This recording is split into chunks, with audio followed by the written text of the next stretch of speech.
Want to turn your first and last day of your Disney World trip into part of the magic, not just part of the travel blur? I'm going to share 10 smart ways that you can make your arrival and departure days fun, productive, and memorable, even if you just have a few hours. Let's jump in.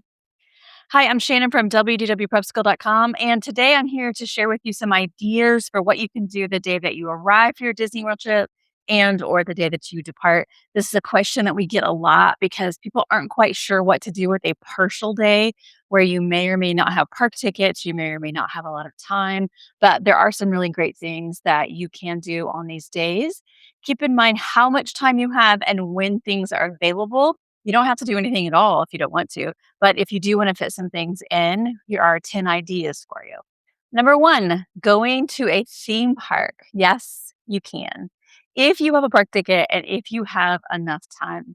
If you are interested in visiting on your arrival day, it can be a really fun way to dip your toes into the parks without the pressure of like a touring plan or using lightning lanes, just kind of a taste.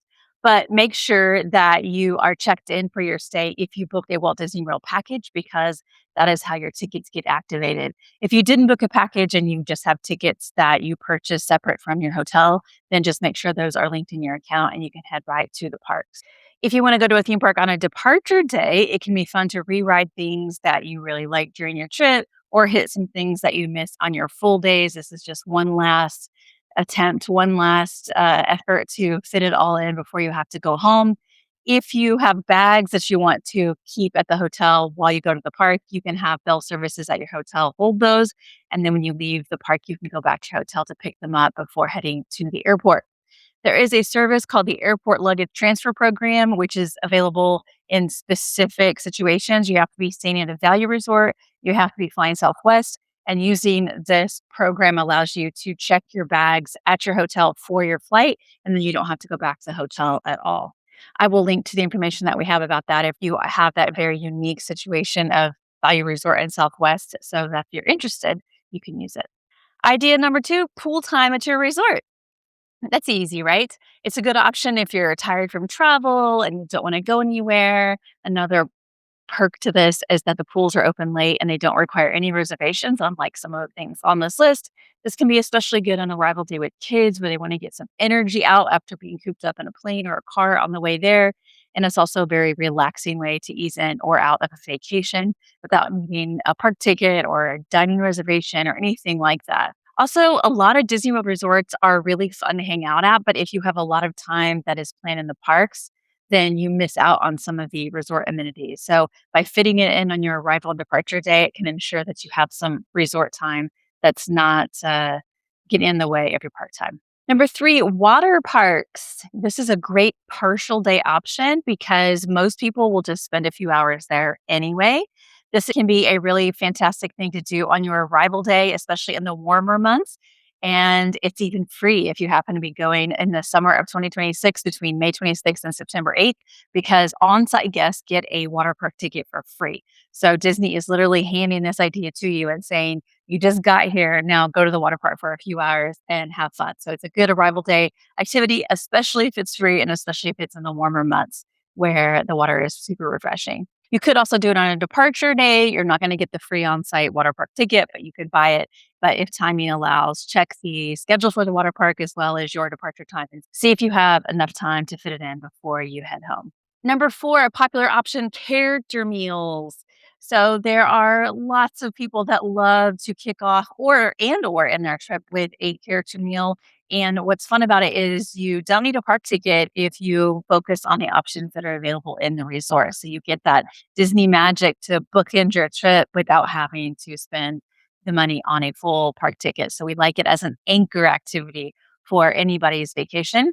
If you don't have a park ticket, you will want to head to a resort that offers meals at the time that you are available because some of the character meals are only breakfast, some are only dinner, etc. So you're going to want to check the list and make sure that, for instance, on your arrival day, if you want to do a character meal, that you're heading to something that is available after you arrive. And then obviously it's the reverse on your departure day. If you want a breakfast, make sure you're targeting a restaurant that has breakfast options. Option number 5, you can watch fireworks from outside the park. We particularly like this for Magic Kingdom, which is really the only park where you can get really good views of the fireworks. This is ideal for people that are arriving a little bit later in the day and want to see fireworks. We really like it when people are going between like late fall and spring when the time change and the daylight hours are such that the fireworks run a little bit earlier because that way you can see the fireworks without it being super late and on an arrival day, a travel day, you can be quite exhausted. So being able to see them a little earlier in the evening is really nice during those months. That way you can still get to bed at a decent time after your busy travel day. There are several resorts that offer views of Magic Kingdom fireworks, the Grand Floridian, the Polynesian, and the Contemporary being the ones that are around the water there. You could do this in a dining reservation ways. For instance, going to California Grill at the Contemporary is one of my favorites. It's not cheap though. It's upscale. It's fixed price, but they have their own balcony for viewing the fireworks. You could also go to Ohana, which would be a good option for a family. And some of the seats there have really great views of the fireworks. You can request a view if you would like. Just be aware that you won't be the only one requesting the view, so you might want to get there a little bit early to wait for a table. You don't have to do a dining reservation at all, though. You can just go out to the beach where the music is piped in and watch from there. This tip is obviously the most advantageous for people that are staying in the Magic Kingdom area. If you happen to be at one of those resorts, this can be a great arrival day activity. Number 6, explore and enjoy your resort. So I mentioned in the swimming idea that we just don't often spend time at the resort when our days are packed with different meals and park time and that kind of thing, but you can spend time at the resort before things get busy during your trip. There is now an activity schedule online that you can look before your trip, what's going to be available. We are wanting this for years. Disney did not have it available online for a long time, but it is back. You can go to the resort page on the Disney World website, and they have a PDF there that shows the activities. Most resorts also have a free scavenger hunt. So if you have kids, this can be something fun that you can ask for at the front desk. And then that can keep the kids busy and be a great way to explore the resort because the scavenger hunts usually take you all over. Number 7, take a crawl on the monorail. So all of those monorail resorts that have great views of Magic Kingdom fireworks, they're also fun to visit. Whether you're staying there or not, it's fun to go on the monorail. A lot of kids and me really like the monorail and think of it as a ride. So you can use that to your advantage and take a spin. It works well also with character meals because there are a few that are available on the monorail, as well as fireworks viewing because all the resorts have use of the fireworks. We do have a list of monorail resort hopping ideas that will help you to figure out what you can do if you choose to do this on your arrival or departure day, which includes things like food and activities and different things. So that can be really fun. One thing to keep in mind is that every monorail resort has security. So before you head out on a monorail crawl, make sure that you don't have anything on you that is going to be difficult to go into security over and over and over again because they do each have their own security. Number 8 is in a similar vein, and that is a Skyliner hopping tour. So, and Skyliner also feels like a ride to a lot of people. So, this can be a fun opportunity to head over to the Skyliner. This one is easy to pair with dining reservations and or resort exploration because it can be fun to check out all the different resorts. Two of the dining options that we love on the Skyliner are Bar Riva at Riviera, but really everything at Riviera Resort. But Bar Riva is really easy because you don't need reservations or anything, and the food is really good. And then Sebastian's Bistro at Caribbean Beach Resort it's at Caribbean Beach Resort. You have to walk a little bit away from the Skyliner station to get there, but it is the best bang for the buck in all of Disney World. And if you're doing a crawl, you might as well head over there. It's family style dining, but not super expensive, and it's so good. This can be a really good use of time when you don't want to head to a park. Just go take a spin on the Skyliner. Number 9, head to Disney Springs. A lot of people go to Disney World and never even make it to Disney Springs for a variety of reasons. Sometimes it's intentional because they don't like it.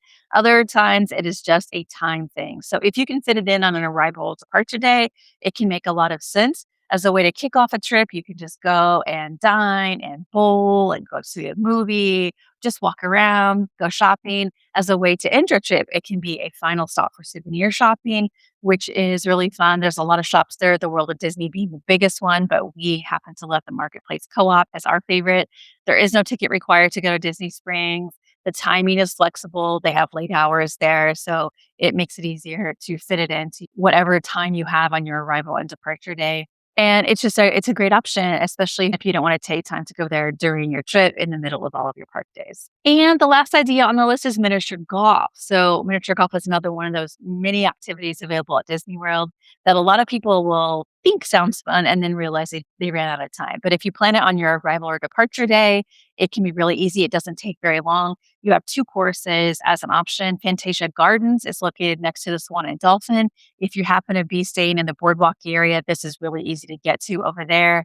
But the course that we like the most is actually Winter Summerland. It is really fun, and they have a winter and summer course to choose from. It is located right next to Blizzard Beach. When Blizzard Beach is open, you can use the Disney transportation to Blizzard Beach to get there because they're literally next to each other.